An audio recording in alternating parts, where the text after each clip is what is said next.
Oke guys, video kali ini saya ingin ceritakan kepada anda tentang kisah seram di asrama. Tunggu selepas ini. Assalamualaikum warahmatullahi wabarakatuh dan salam sejahtera. Selamat datang ke channel Alif Bosku.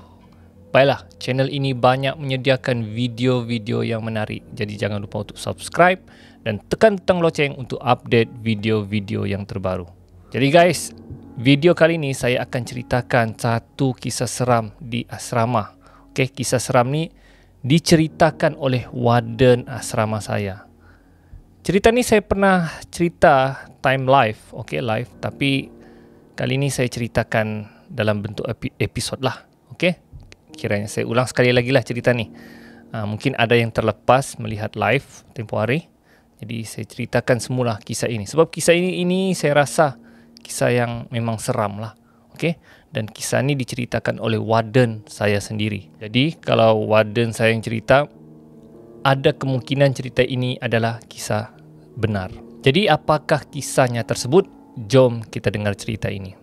Kisahnya bermula apabila seorang warden perempuan, seorang warden perempuan sebelum buka persekolahan, dia membuka penyertaan kepada murid-murid sesiapa yang ingin tinggal di asrama perempuan, untuk mengambil borang, mengisi borang sesiapa sahaja yang mahu masuk ke asrama perempuan. Jadi borang-borang tersebut pelajar-pelajar boleh ambil di bilik warden sebelum cuti sekolah, sebelum cuti sekolah untuk tahun hadapan. Jadi kebanyakan yang mengambil borang-borang tersebut adalah pelajar-pelajar yang jauh di pedalaman. Contohnya yang tinggal di pulau, yang tinggal di pelosok kampung, yang tinggal jauh daripada kawasan perumahan mereka. Jadi adalah beberapa orang pelajar mengambil inisiatif untuk mengambil borang-borang asrama berkenaan. Dijadikan cerita, ada seorang pelajar perempuan ni memang dia berminat sangat untuk masuk asrama perempuan. Jadi dia dengan beberapa rakannya, mereka ni orang pulau. Orang pulau maksudnya jauh lah daripada bandar. Memang kalau orang yang pulau ni memang sangat memerlukan mereka untuk tinggal di asrama. Sebab susah untuk mereka ulang alik daripada sekolah pergi ke pulau. Jadi salah satu caranya adalah tinggal di asrama. Dan asrama ni pun memang disediakan khas untuk murid-murid yang sedemikian lah. Murid-murid susah, murid-murid yang jauh di pedalaman. Dan mereka sukar untuk ulang alik ke sekolah. Jadi dia gembiralah dia ajak rakan-rakannya yang lain untuk tinggal asrama bersama-sama, dan dia dikabarkan gembira dan sangat teruja untuk masuk ke asrama. Jadi dia pun pergi jumpa warden tersebut, dan memberitahulah warden tersebut yang dia berkeinginan untuk masuk asrama. Dan bagi warden tersebut itu tidak ada masalah lah, itu suatu kebiasaan bagi seorang pelajar yang tinggal di berjauhan dari sekolah untuk tinggal di asrama. Jadi dia pun ambil borang asrama, dan dia pun ambil borang tersebut bersama rakan-rakan dia lah. Dan mereka sangat excited dan sangat teruja dan memberitahu dengan wardennya tentang keterujaan dia masuk ke asrama. Dan wardennya pun beritahulah banyak kelebihan kalau tinggal di asrama ni lah. Satu, memang bilik dia kemas, bilik dia yang memang disediakan khas, tempat belajar yang selesa kalau kamu tinggal asrama lah.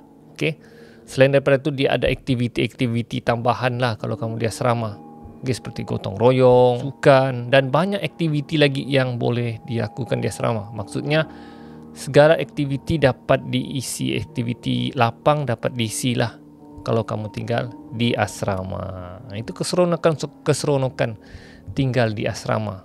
Lagipun dia dapat mengeratkan lagi silaturahim lah di antara pelajar-pelajar yang lain. Saya tahu ni pun sebab saya pun di antara orang yang pernah tinggal di asrama. Jadi kalau anda yang belum pernah tinggal asrama, ingin tinggal di asrama, saya galakkan anda tinggal di asrama untuk belajar sendiri macam mana suasana berdikari tinggal di asrama. Jadi dipendekkan cerita, pada satu malam ketika warden tersebut tengah menonton TV lah. Dia menonton TV Okay? Dan sambil menghirup secawan Nescafe panas sambil menonton TV, tiba-tiba pintu bilik wadon tersebut diketuk. Okay? Diketuk tanpa memberi salam. Okay, dia heran. Siapa pula yang ketuk-ketuk ni kan? Dia tak peduli lagi lah. Sebab dia tahu pelajar asrama belum ada masa tu. Mungkin dia pelik. Dia tahu memang kadang-kadang di asrama ni memang ada gangguan. Jadi dia tidak hiraukan. Kemudian sekali lagi dia dengar satu ketukan. Tok tok tok begitu. Okey. Dia tidak peduli lagi. Dia anggap itu hanya mungkin cicak ke apa kan. Tidak lama kemudian dia dengar satu suara menangis. Okay guys, menangis guys. Di situ dia sudah mula. Kalau kita dengar suara menangis ya kan, memang kita akan meremang lah. Macam yang terus berdebar. Okey, berdebar dan kita Warden tu heran. Okey, siapa sudah yang menangis di luar ni? Dan dia tahu memang bukan manusia benda ni. Okey. Jadi Warden tersebut memang sebelum dia buka tu memang dia sudah baca doa awal-awal. Dia baca doa, dia beristighfar, dia baca zikir, dan suara menangis itu masih ada lagi. Okey. Dan dia antara dua hati, mau buka pintu ataupun tidak. Okey. Dan sekali lagi pintunya masih diketuk dan suara menangis itu masih ada lagi. Jadi mau tidak mau, okey, ustazah tu kuatkan hatinya untuk buka pintu tersebut. Jadi ustazah tu perlahan-lahan melangkah perlahan-lahan menuju ke pintu untuk buka pintu tersebut. Dan pintu tersebut masih diketuk. Okey? Dan suara menangis itu masih didengari. Dan apabila ustazah tersebut dekat dengan pintu, dia buka. Terkejut ustazah tersebut sebab ada tangan putus membawa borang asrama memberikan kepada ustazah tersebut. Ustazah tersebut tergamam dan terkejut melihat tangan terbang membawa borang. Okey, membawa borang untuk masuk asrama. Ustazah tersebut tidak ambil. Okey, dia gustan. Okey, dia mundur ke belakang. Mundur dan terkejutlah. Siapa tidak terkejut guys? Tangan putus membawa borang. Jadi ustazah tu mundur. Semakin ustazah tu mundur, semakin tangan tu datang membawa borang. Jadi semakin ustazah tu mundur, semakin tangan tu menuju ke depan. Sampai ustazah tu dia terhenti sebab dinding. Okey, dinding. Okey, terhenti. Dan tangan tu masih lagi menuju ke tempat ustazah tersebut. Jadi mau tidak mau ustazah tersebut terpaksa ambil borang tu dan baru tangan tu melepaskannya.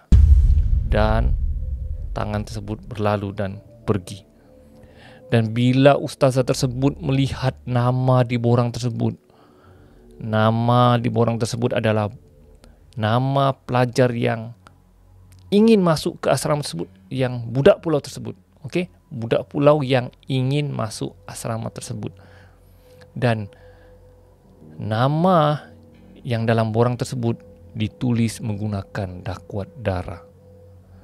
Dan apabila ustazah nampak nama perempuan tersebut, baru warden tersebut mendapat perkhabaran pelajar tersebut telah aksiden dalam perjalanan pulang ke rumahnya. Mungkin semangat dan keinginannya untuk masuk asrama menyebabkan dia punya roh ataupun dia punya qarin kah menghantar borang tersebut dan warden tersebut. Jadi cerita ini menjadi perbualan sepanjang masa tentang pelajar yang menghantar borang hanya menggunakan tangan kepada warden tersebut. Jadi guys, itulah dia kisah seram asrama tangan putus yang menghantar borang kepada warden. Jadi guys, setakat itu saja cerita saya kali ini. Kalau Anda minat dengan cerita-cerita misteri, Anda boleh klik di sini. Kalau ingin update video-video yang terbaru, Anda subscribe channel saya di sini. Kita jumpa lagi di video akan datang. Ali bosku, Assalamualaikum.